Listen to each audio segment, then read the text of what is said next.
భయం భయం భయం. చంద్రబాబులో నిలువెల్లా ఓటమి భయం. జగనన్న సింహంలా సింగిల్ గా దూసుకువస్తుంటే చంద్రబాబు తోడేళ్ల గుంపు భయంతో పరిగెడుతోంది.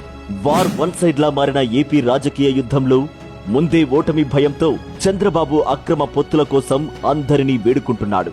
మునిగిపోతున్న టీడీపీ నావను ఒడ్డుకు చేర్చడం కోసం పవన్ తో పొత్తు, కాంగ్రెస్ షర్మిలతో లోపాయికారి ఒప్పందం ఉన్నా ప్రయోజనం లేదని డిసైడ్ అయ్యాడు బాబు. ఇప్పుడు బీజేపీని కూటంలోకి తీసుకువచ్చేందుకు ఢిల్లీ బాట పట్టాడు. అధికారం కోసం చంద్రబాబు ఎంతలా దిగజారిపోయారంటే విలువల్లేవు, విశ్వసనీయత లేదు, ప్రజల గురించిన యావ అసలే లేదు. ఉన్నదల్లా నమ్మక ద్రోహం, మోసం, దగ. అందుకే ఇప్పుడు దింపుడు కల్లెం ఆశగా బీజేపీతో పొత్తు కోసం పడరాని పాటలు పడుతున్నాడు. అదే మన జగనన్న అభివృద్ధి, సంక్షేమం రెండు కళ్ళుగా ముందుకు సాగుతూ పేదల తరపున పెత్తందారులతో సింహంలా సింగిల్ గా యుద్ధం చేస్తున్నారు. విశ్వసనీయతకు మారుపేరు అయిన జగనన్నను ఎదుర్కోవడం ఆ బాబు తరం కాదని యావత్ రాష్ట్రానికి తెలుసు. ఎందుకంటే జనం గుండెల్లో ఉన్న జగనన్న చెప్పాడంటే చేస్తాడంతే.